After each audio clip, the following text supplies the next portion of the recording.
and it will tell the story automatically, right? So isang bagsak here in Baybayin with the unity clap, and the two hands are the wings of the sari manok. The sari manok is a Filipino mythical creature, which is a messenger of the king, or the messenger of our spiritual leaders, like the Babaylan. So the kids' works are the main event. So here it's actually Patty and her mom. I think that's what the kid was trying to portray in the fields with the grapes. The hand is actually my inspiration for that. He's bringing love to America. That's what this revolution is about. It's about love. You never saw any hint of negativity or tearing each other down. Even when Philip and Larry were not in disagreement with each other, they don't do it in public or to demean the image of Filipinos. They do it among themselves. And up to the very end, he kept the Filipino dignity on an elevated place where our respect was intact. And he also proved that we could triumph. See, that is the most important part of the story. Almost every part of Philippine history tells that us, the Filipinos, always fail. But Larry Itliong story and the Manongs here in Delano is a contradiction to that stereotype, that we cannot achieve anything, right? They were able to prove that they could. This part, the other side actually has a banig, which is the sleeping mat pattern. And then here is the Salihia weave of the seats or backrest of the chairs in a Filipino classroom.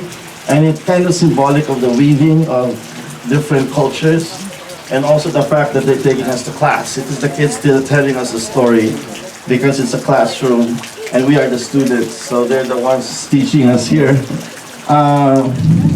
Don't forget, Lady Fingers was already available back in the 60s. So the forest here with Larry Itliong's face, you can understand it more if you read the poem, like the Molave, and it's about the, in a way, about the unfinished revolution, and a monument will soon rise to honor them, and that's over here for Larry Itliong Day. My own vision of what a Larry Itliong monument will look like, with a Barong Tagalog and grapes on the embroidery. So his face is juxtaposed with a forest of Molave trees. Molave tree is like a strong hardwood used to create ships in the Philippines because it's endemic and bountiful and strong. This is the sort of his legacy in a way. So I wanted this to be not a direct read, but something the kids could see in different ways, where they could see trees, or they could see his face, or the stripers. And I believe that's where art, it becomes art, is when it becomes open-ended. And over here is the main, where everything begins. Patty and his father. That looks like Patty. Yeah, and Patty telling his father, talk about my story. Talk about my part of the story, right? And so this is from a work of art from one of the kids. And she's actually lived just in the neighborhood, and they come by every night to see the progress, because she also finished this. I had her painted, the actual artist. This is what everybody is learning from what he's saying. So this is the thought bubble, right? This is directly from him, because I want to show that he mastered. I think of all the iconic American heroes, he's the only one who learned multiple languages. Just like in the Philippines, Jose Rizal learned 22 languages. So actually, when I did that Filipino mural in LA in '95, when we started in '94, I made sure that I honor that. Actually, he's 12 feet from the ground, because and then Rizal is 22 feet from the ground. So in a way, he's the equivalent of Jose Rizal in the Philippines. In the way that he probably is a combination of all the three. It took three Filipino heroes to make our country the Republic of the Philippines. Jose Rizal, Andres Bonifacio, and Emilio Aguinaldo. He's all of them combined. That's why we were able to bring it to victory. But in the Philippines, each one played a role. Without each other, they could not have done it. Even as the haircut of Aguinaldo, as the first president of the Philippines, they have the same haircut, but then he also mastered languages just like Jose Rizal, who mastered 22. So it enabled him to become an indispensable part of the movement. How could Chavez communicate to just the Filipinos themselves? There's 187 Philippine languages. You need 9 major languages mastered to be able to communicate to all of them.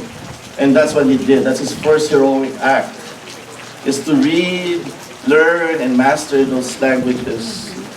And then he mastered Cantonese, which is this, and then this Japanese. And so that made him really an American unifier, right?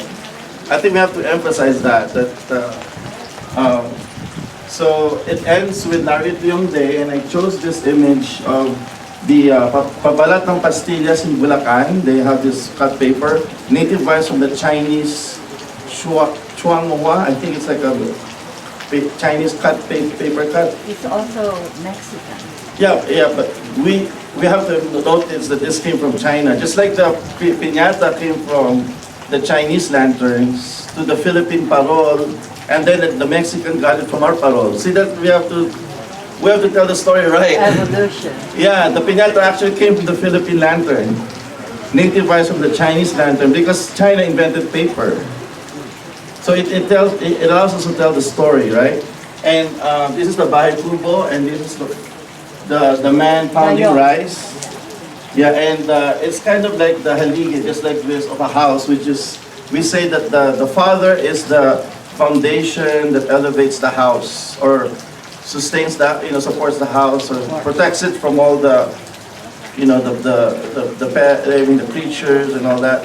So the mother is the light of the home, right? The father, so he's the father figure. He's the father not only of Patty and his family, but he's the father of the farm worker movement, the West Coast, one of the fathers of the West Coast movement, and the father of the Philippine American movement. So we celebrate that and honor that every day.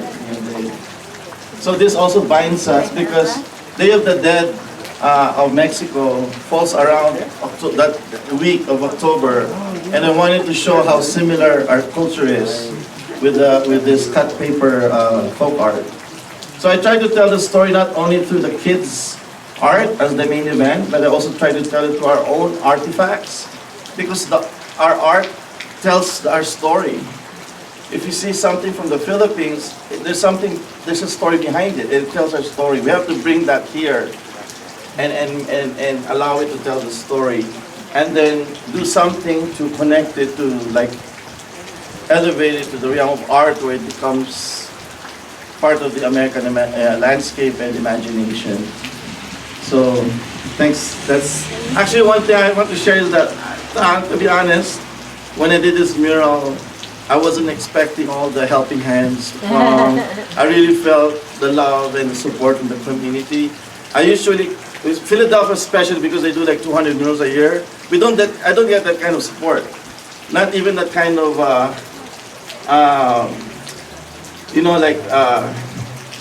interest. Because they take it for granted already, But here, everybody was just like really supportive and selfless and loving, So I really never felt that until I did it here in Delano.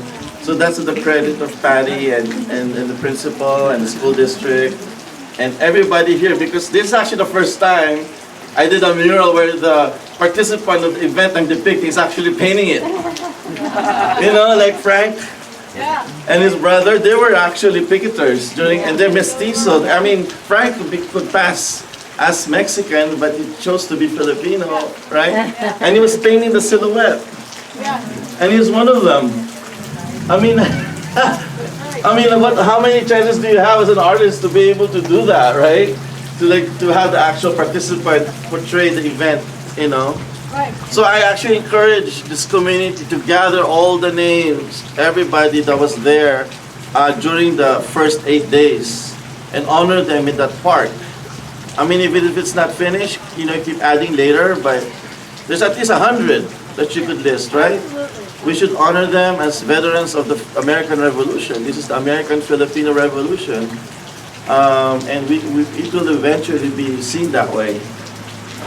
So thanks to Rob Bonta for making this all start, and we have wings, and our campaign to make Larry Itliong a household name equal to Cesar Chavez. Equal, not greater, but equal. He deserves that much. Because in a way, he put Delano on the map. It was him who put it on the map. As a household name, automatically, when you think of Itliong, you'll think about you know, our story. Our story, the Filipino-American story. Just like an artwork would automatically connect you to, like the Hokusai wave, the Japanese culture, or Diego Rivera's frescoes to Mexican, you know, civilization, right? So we need more art, because art connects us to our humanity and to us being more part of A universe. yeah, our ancestors.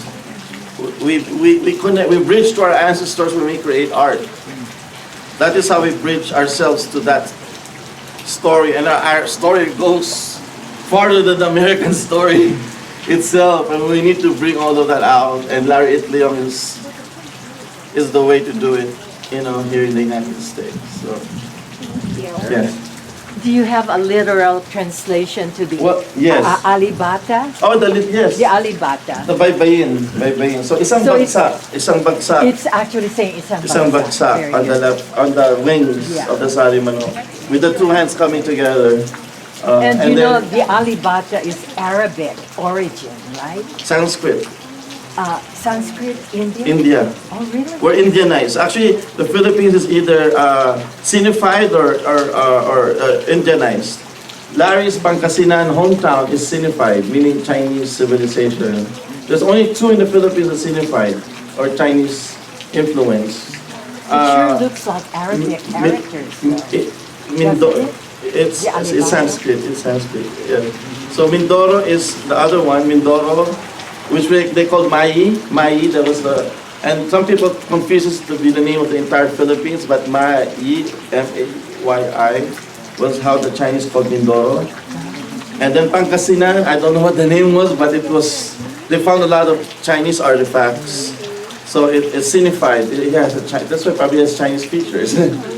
You know, and the rest of the others are Indianized, just like the baybayin is. Actually, it's from Indonesia. You know, Indonesia from India, so we got it from Indonesia. It's closer to the Indonesian writing, but they got it from India.